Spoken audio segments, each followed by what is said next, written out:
Audio Jungle. ನಮಸ್ಕಾರ, ವಶಿಷ್ಠ ಕ್ರಾಂತಿ news ಚಾನೆಲ್ಗೆ ಸ್ವಾಗತ. ನಾನು ವಿನಾಯಕ್ ಶ್ರೀಕಾಂತ್ ಚೌಗುಲೆ. ಕೊಕ್ಕೇರಿ ತಾಲೂಕಿನ ಬೋರ್ಗಲ್ ಗ್ರಾಮದಲ್ಲಿ ಸಡಗರ ಸಂಭ್ರಮ. ವೀರಯೋಧ ಪ್ರಭಾಕರ್ ಬಸಪ್ಪ ಯಶವಂತ್ ಇವರು 22 ವರ್ಷಗಳ ಭಾರತೀಯ ಸೇನೆಯಲ್ಲಿ ಸೇವೆ ಸಲ್ಲಿಸಿ ಸ್ವಗ್ರಾಮಕ್ಕೆ ಆಗಮಿಸಿದ್ದು, ಇವರಿಗೆ ಕುಟುಂಬದ ಪರವಾಗಿ, ಗ್ರಾಮಸ್ಥರ ಪರವಾಗಿ, ಸಂಘ ಸಂಸ್ಥೆ ಸ್ನೇಹಿತರ ವತಿಯಿಂದ ಸತ್ಕಾರ ಸಮಾರಂಭ ನೆರವೇರಿತು. ಇವತ್ತಿನ ದಿವಸ ನಿರಸೋಚಿ ಶ್ರೀಗಳ ಆಶೀರ್ವಾದ ಪಡೆದು ಅಲ್ಲಿಂದ ಬೋರ್ಗಲ್ ಗ್ರಾಮದವರಿಗೆ ತೆರೆದ ವಾಹನದಲ್ಲಿ 100 ಜನ ಅಭಿಮಾನಿಗಳಿಂದ ಬೋರ್ಗಲ್ ಗ್ರಾಮಕ್ಕೆ ಆಗಮಿಸಿ ಶ್ರೀ ಬಸವೇಶ್ವರ ಮೂರ್ತಿಗೆ ಮಾಲಾರ್ಪಣೆ ಮಾಡಿ ಗ್ರಾಮದ ಬೀದಿಗಳಲ್ಲಿ ಸಂಚರಿಸಿ ಸ್ವನಿವಾಸಕ್ಕೆ ತೆರಳಿದರು. ವಿಶೇಷತೆ, ಪ್ರಭಾಕರ್ ಬಸಪ್ಪ ಯಶವಂತ್ ಇವರ ಕುಟುಂಬದಿಂದ ಬೋರ್ಗಲ್ ಗ್ರಾಮದ ನಿವೃತ್ತ ಸೈನಿಕರಿಗೆ ಸತ್ಕಾರ ಏರ್ಪಡಿಸಿದ್ದು ವಿಶೇಷತೆ ಕಂಡು ಬಂದಿದೆ. ಇವರೆಲ್ಲರಿಗೂ ದೇವರು ಆಯುಷ್ಯ ಆರೋಗ್ಯವನ್ನು ಕೊಟ್ಟು ಕಾಪಾಡಲಿ ಎಂದು ಹಾರೈಸಿದರು. ಇವರ ತಂದೆಯು ಕೂಡ ಸೇನೆಯಲ್ಲಿ ಕಾರ್ಯನಿರ್ವಹಿಸಿ ನಿವೃತ್ತರಾಗಿದ್ದು, ಕುಟುಂಬದ ಸದಸ್ಯರು, ಸಹೋದರ, ತಾಯಿ, ಅಕ್ಕ, ತಂಗಿ, ಅಪಾರ ಬಂಧು ಬಳಗ ಸತ್ಕಾರ ಸಮಾರಂಭದಲ್ಲಿ ಭಾಗಿಯಾಗಿದ್ದರು. ವರದಿ ವಿನಾಯಕ್ ಚೌಗುಲೆ.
जाती है कि घर कब आओगे, कि घर कब आओगे, लिखो कब आओगे, कि तुम बिन ये घर सुना सुना है।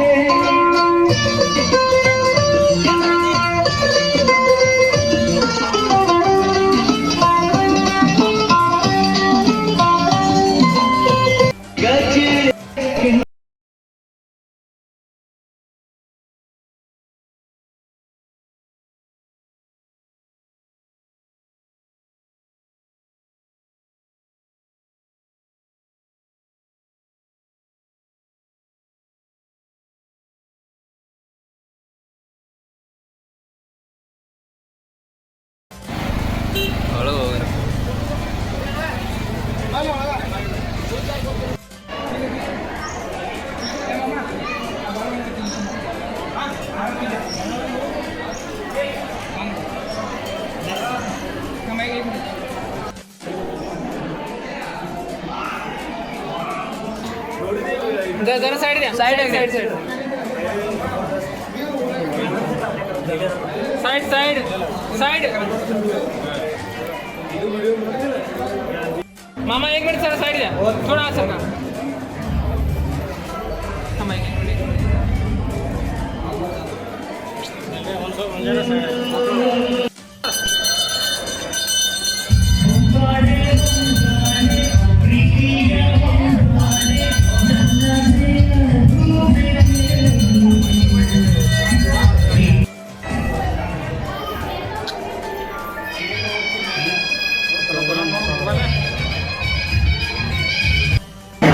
ಅತ್ಯಂತ ಮಹತ್ವದ ಒಂದು ಸಂತಸದ ಮತ್ತು ಸಂತೋಷದ ಸಂಗತಿ ಏನೆಂದರೆ, ಮಾಜಿ ಸೈನಿಕ ಸೇವೆಯಲ್ಲಿ 22 ವರ್ಷಗಳ ಕಾಲ ಸತತ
राहू द्या त्यांना काम करायचे त्यांना ओळखा.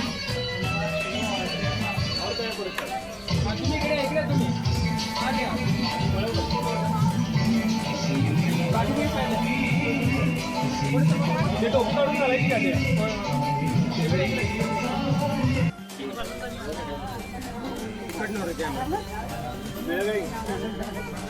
ते सांग त्यांना काय सांगू दे तो बी काय सांग ते अर्धी ताडी आहे.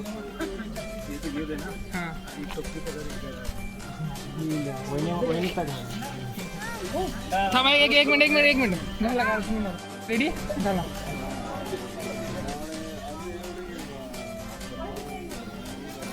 एक मिनिट सर हात लावून ಹಿಂದ ಮುಂದೆ ಕೈ ಮುಂದೆ ಮುಖ ಕಾಣು बघा त्यांच्याकडे बघा तुम्ही त्यांच्याकडे बघा सर स्माईल ठेवा.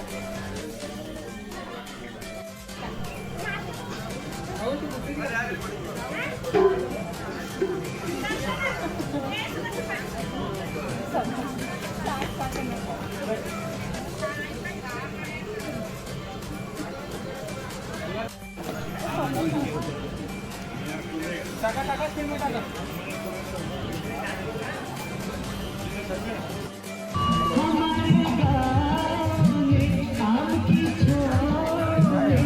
ನಿವೃತ್ತಿಯ ಈ ಸಂದರ್ಭದಲ್ಲಿ ಅವರ ಪ್ರಭಾಕರ್ ಯಶವಂತ್ ಅವರ ತಂದೆಯವರು ಕೂಡ ತಮಗೆಲ್ಲರಿಗೂ ಗೊತ್ತಿರೋ ಹಾಗೆ ಸುದೀರ್ಘವಾಗಿರ್ತಕ್ಕಂಥ ದೇಶ ಸೇವೆಯನ್ನ ಮಾಡಿರ್ತಕ್ಕಂಥ ವ್ಯಕ್ತಿಗಳು. ನಾನು ಅಷ್ಟೇ ಪ್ರಭಾಕರ್ ಯಶವಂತ್ ಅವರು ಈ ಒಂದು ನಾಡಿನ ದೇಶವನ್ನ ಕಾಯ್ತಕ್ಕಂಥ ಕಾರ್ಯದಲ್ಲಿ ತೊಡಗಿದ್ದಾರೆ. ಅವರು ಇವತ್ತು ನಮ್ಮೆಲ್ಲರ ಮಧ್ಯದಲ್ಲಿ ಸತ್ಕಾರ ಮೂರ್ತಿಗಳಾಗಿದ್ದಾರೆ. ಈ ಸತ್ಕಾರ ಸಮಾರಂಭದಲ್ಲಿ ತಾವೆಲ್ಲರೂ ಕೂಡ ನಮ್ಮೂರೇ ಬಹಳಷ್ಟು ಹೆಮ್ಮೆಯ ಒಂದು ಗ್ರಾಮ. ಯಾಕೆಂತಂದ್ರೆ ಬಹಳಷ್ಟು ಸೈನಿಕರನ್ನ ಹೊಂದಿರತಕ್ಕಂತಹ ಒಂದು ಗ್ರಾಮ ಬೋರ್ಗಲ್ ಗ್ರಾಮ.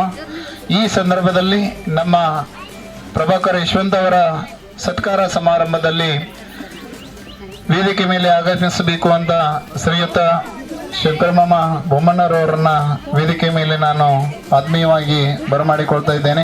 ನೆಮ್ಮದಿಯಾಗಿ ಮಲಗಬೇಕಂತಂದ್ರೆ ಗಡಿ ಕಾಯುವ ಯೋಧ ಮೈ ಮರೆದರೆ ಯಾವ ರೀತಿಯಾಗಿರ್ತಕ್ಕಂಥ ಜೀವಗಳು ತೆಗೆದು ನಾಶವಾಗ್ತವೆ ಅಂತಕ್ಕಂಥದ್ದು. ಆದ್ರೆ ಇಲ್ಲಿ ಮೇಲೆ ಇರ್ತಕ್ಕಂತಹ ನಮ್ಮ ಪ್ರಭಾಕರ್ ಯಶವಂತ್ ಅವರ ಆದಿಯಾಗಿ ವೇದಿಕೆ ಮೇಲೆ ಆಸೀನರಾಗಿರ್ತಕ್ಕಂತಹ ಎಲ್ಲ ಅವರ ಯೌವನದಲ್ಲಿಯೇ ದೇಶ ಸೇವೆಯನ್ನ ಮಾಡಿರ್ತಕ್ಕಂಥವರು. ಅದರಲ್ಲಿ ನಮ್ಮ ವಿಶೇಷವಾಗಿ ಬೋರುಗಲ್ ಗ್ರಾಮದಲ್ಲಿ ಬಹಳಷ್ಟು ಜನ ನೀವು ಕೂಡ ಅವರ ಧರ್ಮ ಪತ್ನಿ, ತಂದೆ, ತಾಯಿ, ಅವರ ಮಕ್ಕಳು. ಯಾಕೆಂತಂದ್ರೆ ನಮ್ಮೆಲ್ಲರಿಗೂ ಕೂಡ ಒಂದು ದಿನ ನಾವು ಏನಾದರೂ ಊರಿಗೆ ಹೋದಾಗ ಲೇಟ್ ಆಗಿ ಬಂದ್ರೆ ದಾರಿ ಕಾಯ್ತಕ್ಕಂತಹ ಎಲ್ಲ ನಮ್ಮ ಮನೆಯವರು ಇದ್ದಾರೆ. ಆದರೆ ದೇಶಕ್ಕೆ ಸೇವೆಗೆ ಹೋಗಿರ್ತಕ್ಕಂಥ ವ್ಯಕ್ತಿ ಹೋಗಿದ್ದಾರೆ ಅಷ್ಟೇ. ಆದರೆ ಎಂತಹ ಕಾರ್ಯವನ್ನ ತೊಡಗಿ ಯಾವ ಸಂದರ್ಭದಲ್ಲಿ ರಿಟರ್ನ್ ಆಗಿ ಯಾವ ರೀತಿ ಬರ್ತಾರೆ ಅಂತ ಹೇಳಕ್ಕಾಗೋದಿಲ್ಲ. ಅಂತಹ ಒಂದು ಮಹದಾಸೆ ನಮ್ಮ ಈ ಯಶವಂತ್ ಕುಟುಂಬಕ್ಕೆ ಇತ್ತು. ದೇಶ ಸೇವೆ ಕೇವಲ ಒಂದು ಜನರೇಷನ್ ಅಲ್ಲ, ಪ್ರಭಾಕರ್ ಯಶವಂತ್ ಅವರ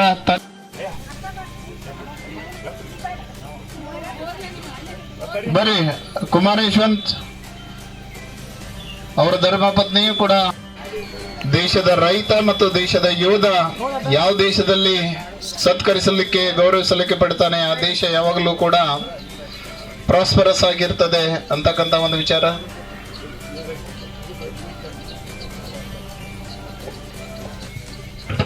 ನೋಡ್ರಿ ಗಿಡ ಎಲ್ಲ ಕವರ್ ಸೈಡ್ ಆಗ್ರೆ ಒಂದು ಸ್ವಲ್ಪ ಸೈಡ್ ಬರ್ರಿ ಮೇಲ್ ಬರ್ರಿ ಕುಮಾರ್.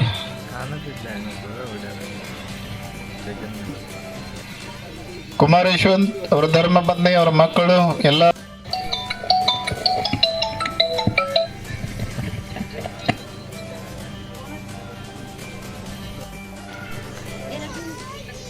ಅವ್ರು ಈಚೆಗೆ ನಿಂದ್ರು ಕುಮಾರ್ ಈಚೆಗೆ ನಿಲ್ಲ